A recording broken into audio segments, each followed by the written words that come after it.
I'm not sure if you've noticed, but for the past while now, it seems like there's only 7, maybe 8 attackers that actually ever get played. Your Ashe, Sledge, Thatcher, Sophia, and then the 3 or 4 hard breaches. And whenever I get asked, oh, what operator should I buy next? My answer is generally one of these 8 operators. If you watched my last video, we went in depth about how the changes to Jager and Wamai and the nerfs that they're getting are going to be changing up and hopefully making the attackers' lives easier. And in that same video, I briefly talked about how I hope to see more creativity and flexibility on the side of the attackers when these nerfs happen, because there's quite a few really strong operators at the moment that just don't see any playtime because they don't bring the explosive utility that is needed. And those are the operators that we're talking about today. Undervalued, underutilized operators that are really strong and you should maybe consider picking up. Hello internet, my name is Nebulous, let's dive into it.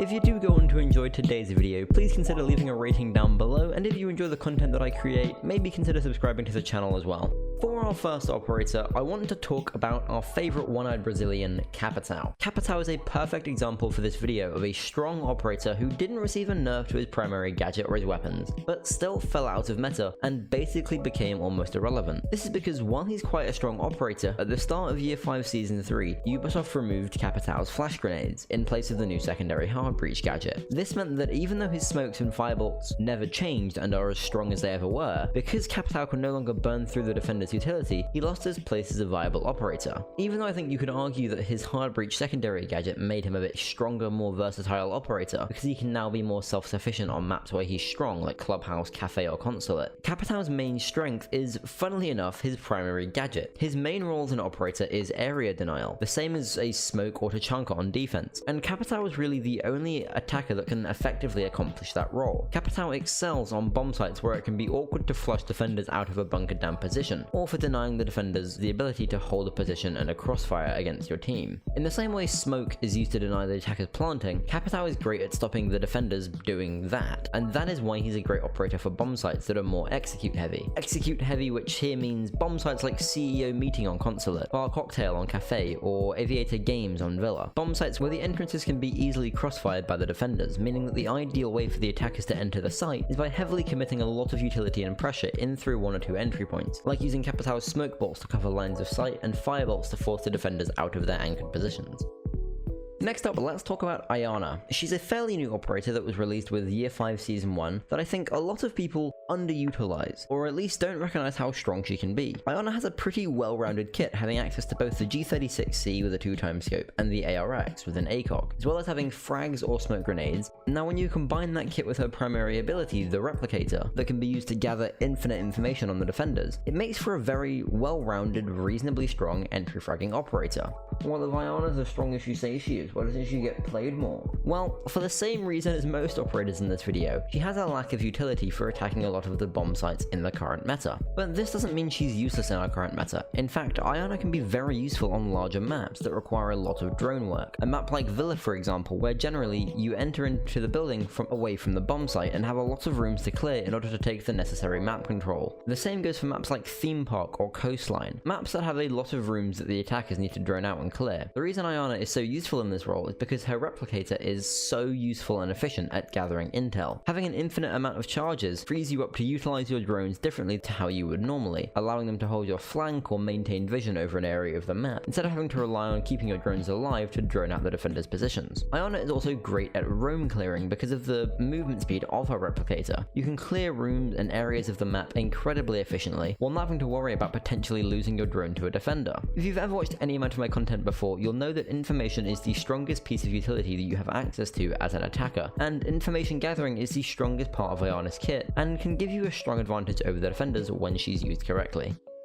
Now, for our next operator, I think we all know how strong she can actually be when she's played well, and as an operator, she has a very strong kit. We're talking about Ying. Her T95 LMG is super strong. She has either smoke grenades or a hard breach charge as a secondary gadget, both of which pair really well with her primary gadget, her Candelas. The unfortunate case with Ying, though, is the same issue that Capitão has in the 22nd meta. She's a strong operator, but she lacks the explosives needed to deal with the defender's utility. But, as with the other operators on this list, with the new changes to both Wamai and Jager, the attackers will need far less explosives, so I predict an operator like Ying will be a lot more viable and will be super strong at the start of the new season. Ying's main strength is her ability to make super explosive, strong attacks into the defender's bunkered down positions. If Capitao's job is to deny the defender sitting in a location, Ying's job is to blind the pants off the defenders and jump into the middle of the ensuing chaos and confusion. This is why her smoke grenades can be incredible. Your team can take whatever map control you need to make an assault onto the bomb site, and then using Ying's smokes, you can smoke off whatever crossfires the defenders are holding, and use the candelas to yeet yourself right into the middle of the defenders, to then let your 80 round LMG do the rest of the work. However, while her smokes are quite useful, like Capitao, Ying's hard breach gadget can also be useful in making her that bit more flexible depending on the composition of your team. Your team could bring a Ying with a hard breach secondary and a Habana, which would be reasonably viable for a lot of bomb sites considering the new Habana changes.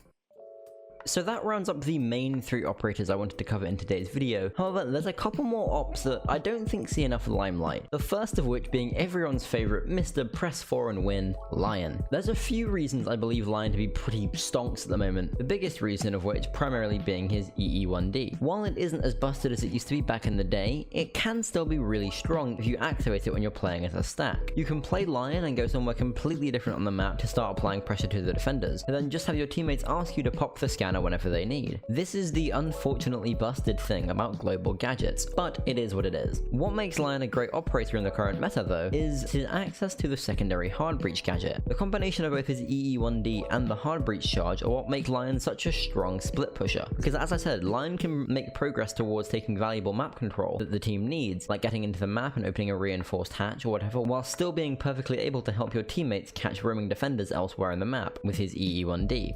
Oh, and he also has the 417 DMR with a 3x scope, which is like the best gun in the game, so you know, that's pretty cool too. Next, there's Dokkaebi. She very much fell out of meta when she lost her frag grenades a couple seasons ago, but luckily Ubisoft felt it was the season of giving, so she's now got them back. With the addition of frag back to her kit, Dokkaebi became a decently strong operator for all the same reasons as Lion. Decent gun, her Mach 14 DMR, good secondary utility that can be used to take map control and clear out defenders, and her global primary ability to call up the defenders throughout the map just make her an all-round pretty decent solid pick.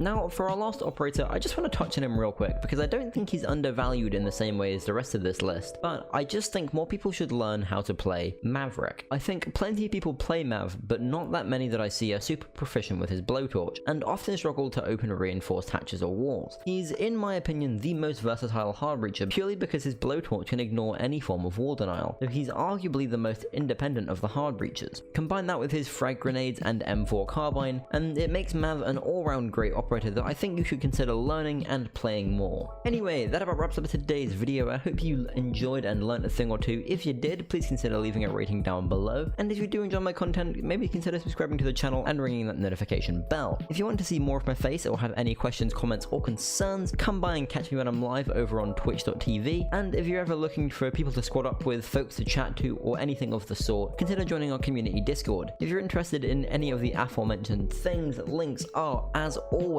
in the description down below. And as always, happy sieging. Remaining.15 seconds. Great job. You're Op 4